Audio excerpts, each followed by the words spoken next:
경기 남양주병 김흥민입니다. 공수처장님. 네.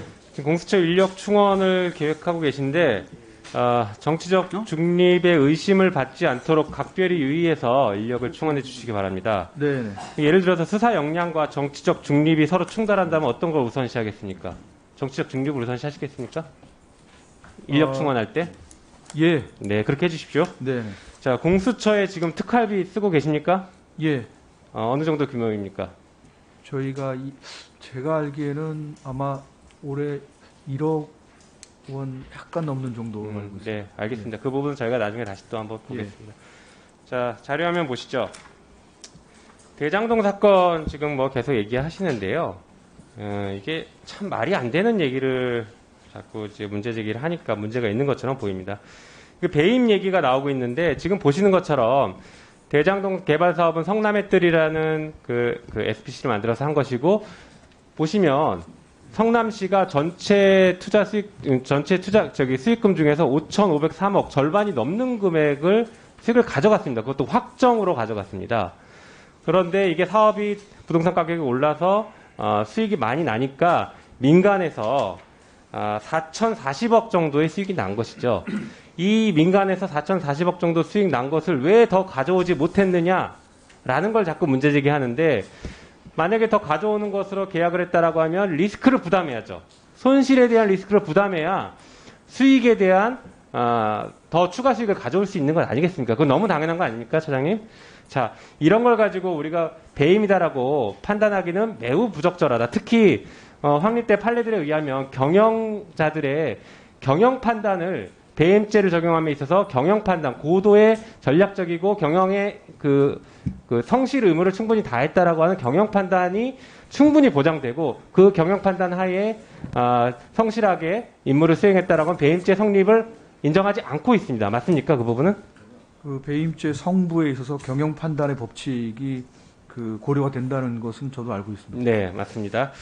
네, 그래서 이게 배임죄 얘기가 그렇게 쉽게 할 얘기는 아니다라는 것입니다. 특히나 그 수표 4억이 지금 남욱 변호사에게서 지금 발견됐다라고 하는데, 이러다 보니까 이제 돈이 간 흔적을 찾을 수 없으니까 어쩔 수 없이 배임 얘기가 계속 나오는 것 같습니다. 그래서 억지 주장 혹은 정치적인 수사에 불과하다라는 점을 강조하겠습니다. 그 다음 보여주시죠. 그러면 이 대장동의 본질은 무엇이냐? 여러 가지 분석이 있습니다. 그런데 이런 관점도 한번 보셔야 될 것 같습니다. 대장동 사건의 최순실의 그림자가 아주 강하게 드리우고 있습니다. 자, 사건의 발달은 이렇습니다. 2015년 8월 달에 광복절 사면 특사로 당시에 최태원 회장이 사면을 받습니다.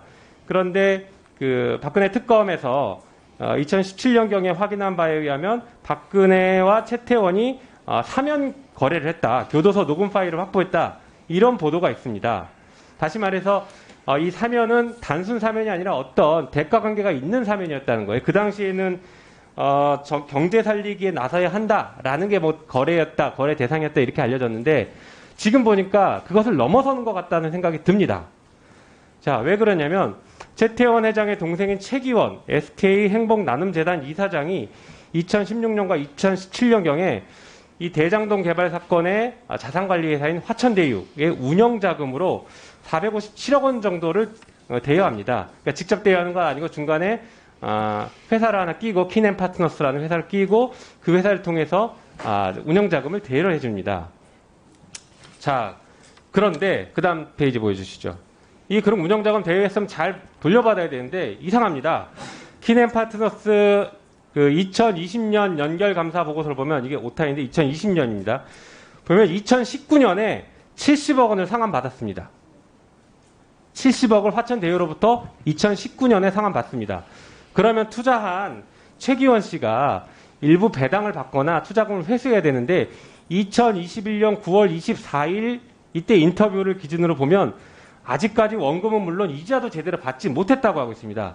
다시 말해 이 돈은 그냥 선물로 뚝 떼준 게 아닐까, 혹은 사면에 대한 대가로 들어간 게 아닐까라는 의심이 됩니다. 그런데 이 운영자금은 대장동 사건에서 제일 중요한 자금인 거죠.